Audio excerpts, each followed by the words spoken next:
તો મિત્રો તમે જાણો છો કે યુટ્યુબની મોનેટાઇઝેશન પોલિસી છે 1000 સબસ્ક્રાઇબર અને 4000 વોચ ટાઈમ એક વર્ષમાં પૂરું થવું જોઈએ।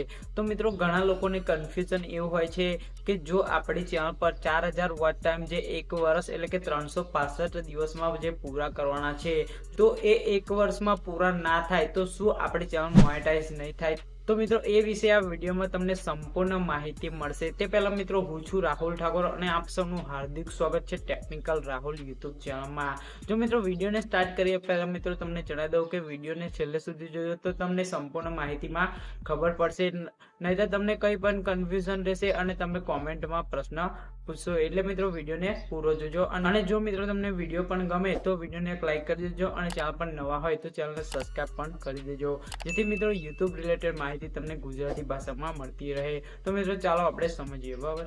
તો મિત્રો તમે જાણો છો કે યુટ્યુબની મોનેટાઇઝેશન પોલિસી છે કે 1000 સબસ્ક્રાઇબર અને 4000 વોચ ટાઈમ એક વર્ષમાં પૂરા થયેલા હોવા જોઈએ। તો મિત્રો એ કઈ રીતે કાઉન્ટ થાય છે એ આપણે જાણવું અગત્યનું છે, તો જ આપણને ખબર પડશે। પરંતુ મિત્રો ઘણા લોકોને એ કન્ફ્યુઝન હોય છે કે જો એક વર્ષમાં આપણે 4000 જે વોચ ટાઈમ છે એ પૂરો ના કરીએ તો શું આપણી ચેનલ ક્યારે મોનેટાઇઝ નહીં થાય। તો મિત્રો એવું નથી। જો તમને સમજાવું કે જે 4000 વોચ ટાઈમ છે એ આપણે ચેનલ બનાવીએ ત્યાંના નહીં ગણવાના મિત્રો, જે આપણા વોચ ટાઈમ 4000 પૂરો થાય એના લાસ્ટ 365 દિવસના હોવા જોઈએ। તો મિત્રો હજુ તમને ખબર નહીં પડી હોય તો તમને સમજાવું। જો આજે તારીખ થઈ છે 13 માર્ચ 2024, બરાબર, એના પાછળની ડેટ એટલે કે એક વર્ષ જૂની એટલે કે 13 માર્ચ 2023। તો મિત્રો એ થયો 365નો સમયગાળો, બરાબર, 365 દિવસનો સમયગાળો। એ વચ્ચેનો આપણો વોચ ટાઈમ હોવો જોઈએ 4000। તો એ રીતે કાઉન્ટ થાય છે। જો મિત્રો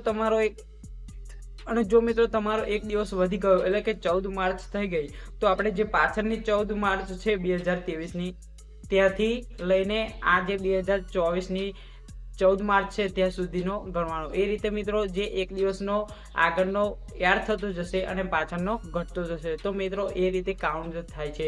અને જ્યારે પણ મિત્રો તમારો એ રીતે કાઉન્ટ થઈને એક વર્ષમાં 4000 વોચ ટાઈમ કલાક પૂરો થઈ જશે ત્યારે મિત્રો તમે એપ્લિકેબલ થઈ જશો, મોનેટાઇઝેશન માટે તમે અપ્લાય પણ કરી શકશો। તો મિત્રો આ રીતે કાઉન્ટ થાય છે। તો મિત્રો આશા છે કે માહિતીમાં ખબર પડી ગઈ હશે। તો મિત્રો ફરી મળીએ આપણે નવી વિડીયો સાથે, નવી માહિતી સાથે। ત્યાં સુધી જય હિન્દ, વંદે માતરમ।